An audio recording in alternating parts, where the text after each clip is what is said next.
नमस्कार, मैं ओमशील और आप देख रहे हैं YBN बिहार झारखंड। क्या अब राष्ट्रीय जनता दल यानी आरजेडी भी भारतीय जनता पार्टी की रणनीति पर चल रही है?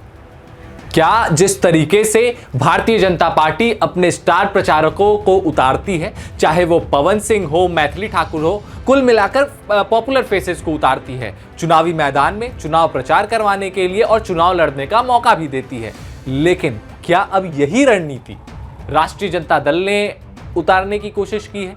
क्या राष्ट्रीय जनता दल को इसका फायदा मिलेगा? क्योंकि पूर्व के दिनों में तो भारतीय जनता पार्टी को इसका फायदा अन्य राज्यों में मिल चुका है और लोकसभा चुनाव में भी इसका फायदा कहीं ना कहीं देखने को मिला है, लेकिन इस बार के विधानसभा चुनाव में खेसारी लाल यादव को राष्ट्रीय जनता दल यानी आरजेडी छपरा से चुनाव में उतार देती है।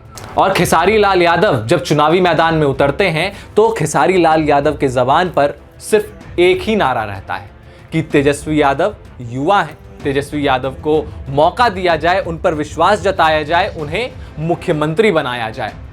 तो क्या खेसारी लाल यादव आरजेडी के लिए एक मास्टर स्ट्रोक साबित होंगे, जैसे कि पवन सिंह और मैथिली ठाकुर साबित हो रही हैं?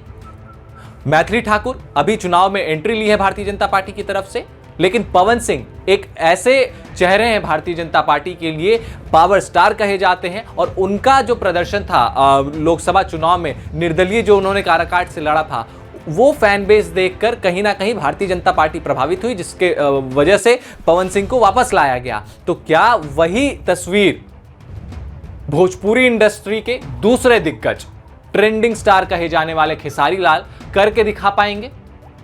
ये एक बहुत बड़ा सवाल है, क्योंकि खेसारी लाल यादव जहां भी जा रहे हैं, अपने क्षेत्र में चुनाव प्रचार कर रहे हैं, छपरा के क्षेत्र में भारी भीड़ उमड़ रही है।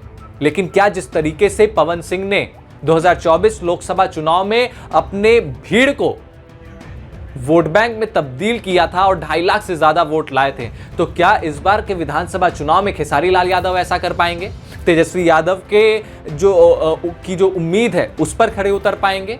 और कहीं ना कहीं आरजेडी की यह भी सोच है कि छपरा से तो खेसारी लाल यादव को उतारा ही गया, लेकिन उनका फायदा सारे यादव बहुल्य क्षेत्र में उठाया जाए, और खासकर छपरा से सटे जितने भी जिले हैं वहां पर तो फायदा जमकर उठाया जाए और उनके फैन बेस को वोट बैंक में तब्दील किया जाए। अब ये रणनीति कितना कारगर हो पाती है आरजेडी के लिए, ये एक बहुत बड़ा सवाल है। वहीं अगर हम भारतीय जनता पार्टी की बात करें तो भारतीय जनता पार्टी में मैथिली ठाकुर है।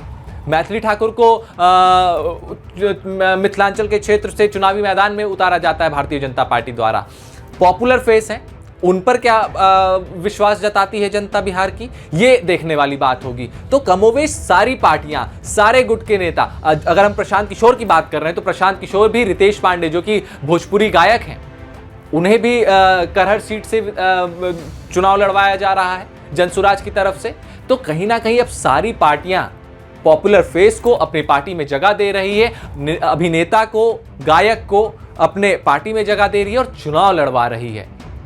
और मकसद सिर्फ एक है कि उनके फॉलोअर्स, उनके फैन बेस को यूज करना और उस फैन बेस और उस फॉलोअर्स को वोट बैंक में तब्दील करना।